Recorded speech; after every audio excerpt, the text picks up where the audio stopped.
NCERT class 9 maths. आज से हम चैप्टर 2 शुरू करेंगे पॉलिनोमियल्स। ये हमारी क्लास 1 है। तो पॉलिनोमियल्स अगर हम लोग वर्ड देखें तो उसमें जो पॉली हमारा है प्रीफिक्स, उसका मतलब होता है मैनी, और ये जो नोमियल है इसका अर्थ होता है टर्म्स। तो जिस एक्सप्रेशन में बहुत सारे टर्म्स होते हैं उसे हम लोग पॉलिनोमियल्स कहते हैं। और पॉलिनोमियल्स हमारे अलग अलग तरह से डिवाइड हो सकते हैं। एक हो सकता है पॉलिनोमियल इन 1 वेरिएबल, पॉलिनोमियल इन 2 वेरिएबल, पॉलिनोमियल इन 3 वेरिएबल, 4 वेरिएबल, 5 वेरिएबल। ठीक है, तो हम लोग बेसिकली पॉलिनोमियल इन 1 वेरिएबल को डील करेंगे, पर जनरली 2 वेरिएबल्स और 3 वेरिएबल्स भी हमें पढ़ना होता है। पर हायर क्लासेस में हम लोग जैसे 10th 11th 12th में आगे बढ़ेंगे तो हम लोग देखेंगे। अभी हम लोग बेसिकली 1 वेरिएबल को ज़्यादा पढ़ेंगे। तो 1 वेरिएबल नाम से क्लियर है, जिसमें एक वेरिएबल हो। जैसे इसमें सिर्फ x है, इसमें सिर्फ y है। वाई स्क्वायर और y अलग अलग नहीं है, ये y ही है। वाई स्क्वायर में बस 2 टाइम्स y है जो मल्टीप्लाई हुआ है, और इसमें z ही है। ठीक है, z स्क्वायर, और यहाँ पर y ही है और यहाँ पर x है, मतलब एक ही वेरिएबल है। यहाँ पर देखिए तो इसमें 2 वेरिएबल है, x और y। इसमें z स्क्वायर और y स्क्वायर, या कह सकते हैं z और y वेरिएबल है, और इसमें a स्क्वायर और b क्यूब, मतलब 2 वेरिएबल a और b है। उसी तरह यहाँ पर 3 वेरिएबल है x, y और a। इसमें 3 वेरिएबल है x, y और z, और इसमें 3 वेरिएबल है p, q और r। ठीक है, आप r क्यूब भी वेरिएबल है, आप r भी ले सकते हैं जनरल में। आगे हम लोग बढ़ते हैं कि नेम्स ऑफ अ पॉलिनोमियल। तो पॉलिनोमियल को हम लोग कैसे रिप्रेजेंट करते हैं, तो उसको हम लोग रिप्रेजेंट करते हैं कोई एक लेटर और उसके अंदर वेरिएबल। ठीक है, तो यहाँ पर जैसे हम देख सकते हैं हर जगह y है, तो हम लोग कोई भी एक नाम लिख सकते हैं, p, q, a, b, c, p, q, r। ठीक है, और उसमें जो ब्रैकेट में लिखेंगे वो वेरिएबल लिखते हैं। यहाँ पर वेरिएबल y है तो हम लोग py लिखेंगे। px नहीं लिख सकते क्योंकि वेरिएबल x नहीं है, तो हम लोग py लिख सकते हैं, qy लिख सकते हैं, ay लिख सकते हैं, by लिख सकते हैं, ry लिख सकते हैं। उसी प्रकार अगर हम लोग यहाँ पर देखें तो यहाँ पर हमारे पास वेरिएबल x है, तो हम लोग इसको px लिख सकते हैं, bx लिख सकते हैं, cx लिख सकते हैं, जैसा हम चाहें। पर अगर क्वेश्चन में पहले से इसका नाम px दिया गया है तो हमें px नाम से ही आगे बढ़ना होगा, तो हम फिर qx नहीं कर सकते। आगे बढ़ते हैं, तो यहाँ पर अब हम लोग देखते हैं टर्म्स इन अ पॉलिनोमियल क्या होता है। तो यहाँ पर मैंने कुछ पॉलिनोमियल लिए हैं, तो उसमें हम लोग टर्म्स देखते हैं। जैसे एक पॉलिनोमियल का नाम मैंने px ले लिया क्योंकि उसमें x वेरिएबल है, और यहाँ पर x+3 है, 3 कांस्टेंट है, तो x+3, तो इसमें 2 टर्म लेंगे, एक x हो जाएगा और एक मैंने +3 लिया है क्योंकि साइन के साथ हम लोग लेते हैं। अब साइन जनरली हम लोग जब अलग से लिखते हैं तो दिखाते हैं नहीं, यहाँ तो हम लोग दिखाएंगे +3, पर यहाँ पर आप 3 भी लिख सकते थे। तो नंबर ऑफ टर्म्स हो गया, पहला x और दूसरा 3, तो 2 हो गया। उसी प्रकार मैंने एक और पॉलिनोमियल लिया है 10x²। इसमें एक ही टर्म है 10x², अलग अलग नहीं मानेंगे, पूरा को एक ही टर्म मानेंगे 10x², तो 1 टर्म है। उसी तरह zy मैंने पॉलिनोमियल लिया, यहाँ पर z मैंने नाम दिया और y हमारा वेरिएबल है इस पॉलिनोमियल का। यहाँ पर 3 टर्म्स है, y² है, 5y है, और 7 नहीं है, -7 है यहाँ पर। ठीक है, NCERT आप रीडिंग करिएगा मैथ्स में, तो उसमें अच्छे से ये सब एक्सप्लेन, ब्रीफ में एक्सप्लेन किया है, क्योंकि एडवांस मतलब धीरे धीरे आप आगे बढ़िएगा तो आपको और डेप्थ में 10th 11th 12th में ये सब अच्छे से पढ़ना है। तो ये बहुत ही बेसिक में हम लोग पढ़ रहे हैं।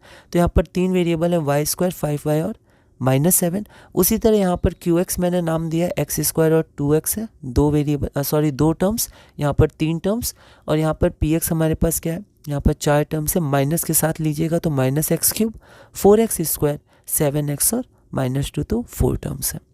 आगे अब हम लोग बढ़ते हैं, तो यहाँ पर अब हम लोग टर्म्स के अनुसार पॉलिनोमियल्स को अलग तरह से डिवाइड कर सकते हैं। जैसे हमने पहले वेरिएबल के रेस्पेक्ट में डिवाइड किया था, polynomials in 1 variable, polynomials in 2 variable and polynomials in 3 variable. उसी प्रकार अब हम लोग किसके कॉन्टेक्स्ट में, किसके रेस्पेक्ट में डिवाइड कर सकते हैं, टर्म्स के रेस्पेक्ट में। तो आपका हो जाता है मोनोमियल, बाइनोमियल, ट्राइनोमियल, क्वाड्रिनोमियल। इसी तरह 5 जो टर्म्स होते हैं, अब हम लोग उसको जनरल नाम दे सकते हैं, जैसे polynomials with 5 terms, polynomials with 6 terms. इसका भी नाम हम लोग जनरली पॉलिनोमियल्स विद 4 टर्म्स देते हैं। जनरली हम लोग मोनोमियल, बाइनोमियल और ट्राइनोमियल के अलग नाम रखे हैं जो यूज़ होते हैं, इनके भी नाम होते हैं, पर इनको हम लोग रेफर करते हैं polynomials with 4 terms, polynomials with 5 terms, ऐसे करके। तो यहाँ पर मोनो, जैसे यहाँ पर आप देखिए पॉली प्रीफिक्स था, वैसे यहाँ मोनो प्रीफिक्स है, बाई प्रीफिक्स है और ट्राई प्रीफिक्स है। जब हम लोग साइंस पढ़ते हैं तो साइंस में भी ये बहुत ज़्यादा यूज़ होते हैं, साइंस में, बायोलॉजी में, फिजिक्स में भी, पर ज़्यादातर केमिस्ट्री, साइंस का जो केमिस्ट्री पार्ट होता है, बायो पार्ट होता है, उसमें बहुत ज़्यादा यूज़ होता है। एटम्स वगैरह में बहुत ज़्यादा इसका यूज़ होता है। हमें साइंस में जो हम लोग चैप्टर्स पढ़ते हैं उसमें mono atomic, di atomic, tri atomic, poly atomic, ये सब हमें पढ़ना है क्लास 9th में ही। तो यहाँ पर मोनो मतलब क्या होता है, 1 होता है, बाई मतलब 2 होता है, ट्राई मतलब 3 होता है, जैसे हमने पॉली मतलब देखा था बहुत होता है। तो मोनोमियल, ठीक है, तो यहाँ पर एक टर्म हो गया। नोमियल हमने देखा था टर्म को रिलेट करता है। बाइनोमियल मतलब 2 टर्म। ट्राइनोमियल मतलब 3 टर्म। वैसे क्वाड्रीनोमियल, तो यहाँ पर क्वाड्री जैसे क्वाड्रिलेटरल जो क्वाड, ये जो हमारा प्रीफिक्स है ये 4 को रिलेट करता है, तो 4 टर्म्स, ठीक है। तो मोनोमियल हमारा हो गया polynomials with 1 term, binomial 2 terms, trinomial 3 terms, quadrinomial या फिर उसको हम लोग जनरली बोलते हैं पॉलिनोमियल्स विद 4 टर्म्स। तो अब हम लोग पूरा लिख देते हैं पॉलिनोमियल्स विद 5 टर्म्स, 6 टर्म। एक टर्म, तो यहाँ देखिए एक ही टर्म में हमने अभी देखा टर्म कैसे देखते हैं। जेड स्क्वायर ये एक टर्म है, टी क्यूब भी एक टर्म है। अब यहाँ पर 2 टर्म है, एक्स है और प्लस वाई है, हम वाई बोल सकते हैं। उसी प्रकार यहाँ पर 3x स्क्वायर और 4z है। ट्राइनोमियल में 3 टर्म है, 3x क्यूब, 4x और 9। उसी प्रकार एक्स स्क्वायर, 5x और y। इसी तरह आप 4 टर्म्स के लिख सकते हैं, 5 टर्म्स के लिख सकते हैं, ठीक है, और भी आपके आगे बढ़ सकते हैं। अब हम लोग मेन पढ़ते हैं हमारा कोएफिशिएंट, ठीक है। तो कोएफिशिएंट क्या होता है, तो किसी भी पॉलिनोमियल का कोएफिशिएंट क्या होता है कि उसका जो टर्म है, ठीक है, उस टर्म के लेफ्ट हैंड साइड में जो हमारे लिखा होता है, जनरली हम लोग बोलते हैं बगल में जो लिखा हुआ है उस टर्म के, उसको हम लोग कोएफिशिएंट बोलते हैं, ठीक है। तो हर एक जो टर्म होता है पॉलिनोमियल का, उसका एक कोएफिशिएंट होता है, ठीक है। हम लोग इसको देखते हैं। यहाँ पर मैंने एक पॉलिनोमियल लिया है, एनसीईआरटी में, ये आप एनसीईआरटी रीडिंग ज़रूर करिएगा। तो पी एक्स हमारा है -x³ plus 4x² plus 7x minus 2। तो यहाँ पर हम लोग देखिए कितने टर्म है, तो 4 टर्म है। -x³ माइनस के साथ लेंगे 4x², 7x और -2। यहाँ पर अगर हम लोग बोले x³ का कोएफिशिएंट, x² का जो वेरिएबल हमारे पास होता है, यहाँ पर x³ है, यहाँ पर x² है, यहाँ पर x है, ठीक है, तो इनका कोएफिशिएंट होता है, तो उसके जो बगल में होता है। अब बगल में लेफ्ट को भी बगल बोल सकते हैं, राइट को भी बगल। बगल मतलब जो उसके साइड में। यहाँ पर जब भी हम लोग बगल में बोलेंगे तो हम लोग लेफ्ट को रेफर करेंगे, मतलब लेफ्ट में। तो x³ का बगल मतलब उसके लेफ्ट में क्या है, तो माइनस है, 1 छुपा हुआ है, तो -1, तो कोएफिशिएंट -1 हो गया। x² के बगल में देखिए +4 है, तो कोएफिशिएंट 4 तो लिखते नहीं जनरली, सॉरी प्लस नहीं लिखते हैं, तो 4 हो गया। x के बगल में +7 है, तो 7। अब कोफिशिएंट ऑफ x की पावर 0। अब आप यहाँ बोल सकते हैं कि यहाँ तो कहीं x की पावर 0 दिख नहीं रही है, x³ हमें दिख रहा है तो -1, x² दिख रहा है उसके बगल में +4, x दिख रहा है उसके बगल में +7 या 7, x टू द पावर 0 तो दिख नहीं रही है। तो यहाँ देखिए इसको हम लोग कैसे सोच सकते हैं कि यहाँ पर हमारे पास मान लेते हैं px है हमारे पास, है ना, ये px यहाँ दिया हुआ है और यहाँ पर हमने px माना है, तो हम लोग px से ही आगे बढ़ेंगे। तो px है, अब x³ है, x² x है, लेकिन x टू द पावर 0 नहीं। तो देखिए हम लोग कैसे इसको ला सकते हैं। यहाँ पर 2 को हम लोग लिख सकते हैं 2 इंटू 1, तो 2 ही होगा। अब इस 1 को लिख सकते हैं x की पावर 0, क्योंकि हमें पता है किसी की पावर 0 हम 1 हो जाएगी, तो x की पावर 0 ही 1 हो जाएगी, तो हम लोग 1 की जगह लिख दिया x की पावर 0। अब इंटू को तो दिखाते नहीं, बीच में छुप गया। तो ये जो पॉलिनोमियल है ये हमारा यही पॉलिनोमियल हो गया। क्या ये सही है? बिल्कुल सही है, क्योंकि हम लोग मैथ्स में अगर आगे आ रहे हैं और हमें देखना है सही है कि नहीं, तो क्या हम पीछे जा पा रहे हैं? तो अगर हम लोग पीछे जा पा रहे हैं मतलब हम आगे सही आए, तो पीछे चलते हैं। x टू द पावर 0 1 होता है, तो हम लोग इस स्टेप में आ गए, और 2 1 2 होता है, हम लोग इस स्टेप में आ गए, तो वापस यहीं पर आ गए जो दिया हुआ था, मतलब हम आगे ठीक बढ़े। तो यहाँ पर x टू द पावर 1 होता है, sorry x to the power 0 1 होता है, तो x टू द पावर 0। अब अगर हम लोग इसको देखें तो यहाँ पर हमें दिख रहा है x टू द पावर 0, इसके बगल वाला x टू द पावर 0 का कोफिशिएंट जो -2 हो गया। तो coefficient of x to the power 0 in px लिखने का तरीका होता है जो हमारे पास -2 हो गया, ठीक है। उसी प्रकार यहाँ पर qx हमारे पास मान लेते हैं x² - 40x + 3 है। तो यहाँ देखिए कोफिशिएंट ऑफ x³। अब आपको यहाँ पर फिर से x³ नहीं दिख रहा है। अब यहाँ पर हम लोग 1 से इंटू भी नहीं कर सकते, क्योंकि हम लोग यहाँ पर अगर 1 से इंटू करेंगे तो 1 इंटू x² आएगा, और पहले से x² का कोफिशिएंट तो 1 है। तो पहले हम लोग यहाँ पर देख लेते हैं कि यहाँ पर अगर आप देखिए तो x² का तो 1 हो गया, -40 हमने ध्यान रखेंगे, है ना, गलती ना हो, ये 1 हो गया।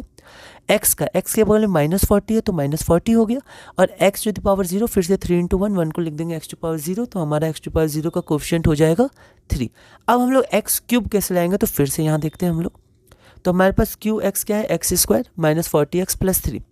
तो हम लोग क्या इसको ऐसे लिख सकते हैं कि 0 + x² - 40x + 3 लिख सकते हैं, क्योंकि हम लोग अगर पीछे जाते हैं तो 0 + x² ही होता है। अब 0 में किसी को आप इंटू करिए तो वो 0 ही आएगा, तो क्यों ना x³ को इंटू कर दिया जाए। तो यहाँ पर x³ कर दिया, तो 0 इंटू x³ + x² - 40x + 3। क्या ये सही है? तो पीछे चलते हैं, 0 इंटू x³ 0 और 0 + x², वापस हम लोग qx पे आ गए, मतलब हम लोग सही आगे बढ़े। अब अगर आप इसको देखिए तो यहाँ हमें x³ दिख रहा है, उसके बगल में 0 दिख रहा है, तो कोफिशिएंट 0 हो गया। तो जो इसमें नहीं x to power 3, x to power 4, x to power 5, x to power 6 सबका कोएफिशिएंट 0 हो जाएगा। ठीक है, तो यहाँ पर ये 0 हो गया और बाकी हमने देखा।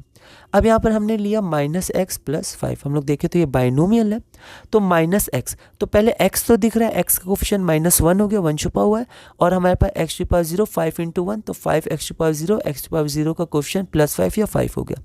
x² नहीं दिख रहा है तो मान लीजिए 0x², तो यहाँ पर 0 कोएफिशिएंट और x³ का 0, 0x³, तो हम लोग ऐसे मान सकते हैं जो हमें पावर नहीं दिखे उस गिवन वेरिएबल का, तो उसका कोएफिशिएंट 0 हो जाएगा। ठीक है, अब हम लोग आगे बढ़ते हैं।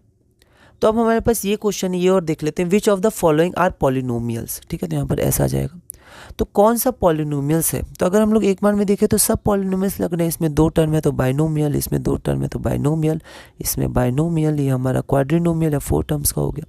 लेकिन एक चीज़ हमें ध्यान देनी जो हम लोग देखते हैं, यहाँ देखिए पॉलिनोमियल्स कब माने जाते हैं, तो इनकी डेफिनेशन होती है, तो पॉलिनोमियल्स वो होते हैं जिनमें एक्सपोनेंट ऑफ अ वेरिएबल, मतलब वेरिएबल एक्स है तो एक्सपोनेंट मतलब हम लोग बोल सकते हैं उसके ऊपर वो उसकी जो रेज टू द पावर, उसके ऊपर जो पावर, वैसे पावर ऑफ और एक्सपोनेंट में थोड़ा सा डिफरेंस होता है। जनरली मैथ्स में हम लोग पावर एक्सपोनेंट को एक ही बोलते हैं, लेकिन उसमें थोड़ा सा डिफरेंस होता है, उसको हम लोग अगली क्लास में डिस्कस करेंगे। तो यहाँ पर जैसे x² है तो x का एक्सपोनेंट 2 हो गया, जैसे x टू द पावर 4 है तो x का एक्सपोनेंट 4 हो गया। ठीक है, तो जो हमारे पास पॉलिनोमियल होता है उसमें जो एक्सपोनेंट होता है वेरिएबल का वो एक होल नंबर होना चाहिए, बस इतना हमें ध्यान रखना है।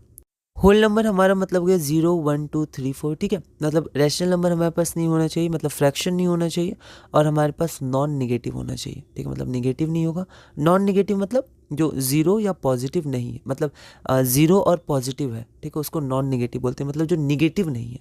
तो 0 क्योंकि निगेटिव भी नहीं होता है, पॉजिटिव भी नहीं होता है, तो हम लोग नॉन निगेटिव बोलते हैं जब हम लोग 0 को इंक्लूड करते हैं, और अगर 0 इंक्लूडेड नहीं होता तो सिर्फ पॉजिटिव बोल सकते थे हम लोग। ठीक है, तो यहाँ पर नॉन निगेटिव और फ्रैक्शनल हमारा नहीं होना चाहिए।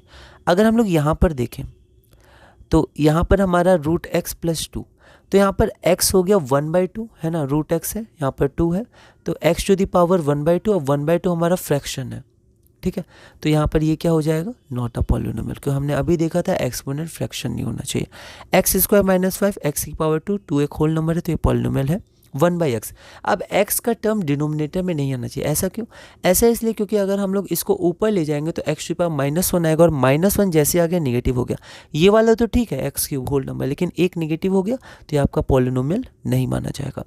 फिर y² + y का क्यूब रूट, तो y² ये तो होल नंबर है, एक्सपोनेंट 2 है, यहाँ y का पावर 1/3 हो जाएगा जो हमारा फ्रैक्शनल है, तो फिर से ये पॉलिनोमियल नहीं होगा। ठीक है, तो ये नहीं होगा, ये भी नहीं होगा। आगे बढ़ते हैं, 3t³ तो एक्सपोनेंट 3, ठीक है, होल नंबर है, t² 2 एक्सपोनेंट होल नंबर है, t तो t का पावर 1 होता है, 1 नहीं लिखा जाता है, होल नंबर है, तो ये पॉलिनोमियल है, सॉरी पॉलिनोमियल है। उसी तरह 1/x², तो इसको ऊपर ले जाएंगे तो x टू द पावर -2, तो -2 हमारा फिर से निगेटिव हो गया, तो this is not a polynomial. तो अगर टर्म हमारे पास x का या उस वेरिएबल का डिनोमिनेटर में है तो पॉलिनोमियल नहीं माना जाता है। x तो x का पावर 1 होता है, होल नंबर है, लेकिन यहाँ पर आपका निगेटिव आ गया ना, तो नॉट अ पॉलिनोमियल। ठीक है, तो ये नहीं होगा। अगला x + 1/x - 1, इसे हम लोग रैशनल फंक्शन कहते हैं, जिसमें हमारा न्यूमरेटर और डिनोमिनेटर एक पॉलिनोमियल हो। ठीक है, लेकिन ये क्या होता है, ये हमारे पास न्यूमरेटर और डिनोमिनेटर पॉलिनोमियल हो सकता है, लेकिन अगर हम लोग इस पूरा को कंसिडर करें तो ये पॉलिनोमियल नहीं है, क्योंकि नीचे x - 1 आ गया, तो x - 1 ऊपर जाएगा तो पावर -1 में आ जाएगा, तो जो हमारा वेरिएबल है वो डिनोमिनेटर में नहीं आना चाहिए।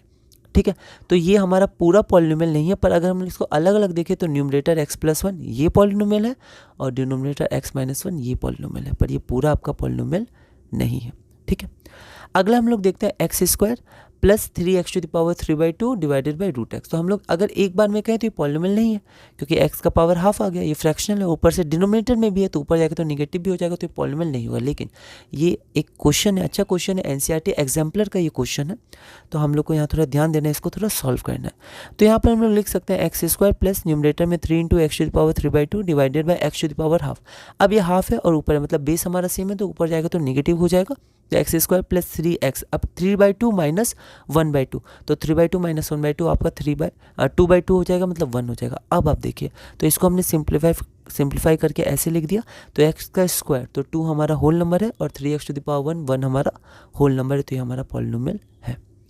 तो इसी के साथ हमने अपनी क्लास नंबर 1 पूरी की। क्लास नंबर 2 में हम लोग छोटा सा डिफरेंस देखेंगे एक्सपोनेंट और पावर का। वैसे जनरली हम लोग दोनों को इंटरचेंजेबली यूज़ करते हैं, कभी पावर बोलते हैं तो कभी एक्सपोनेंट, हम लोग समझ जाते हैं, कोई दिक्कत नहीं है। पर इसमें फिर भी अगर हम लोग देखें तो उसमें एक छोटा सा डिफरेंस होता है, उसको हम लोग देखेंगे।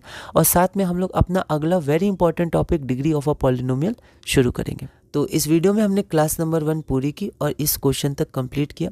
अगली वीडियो में हम लोग अपनी क्लास नंबर 2 शुरू करेंगे और धीरे धीरे class 9 maths NCERT chapter 2 polynomials में आगे बढ़ेंगे।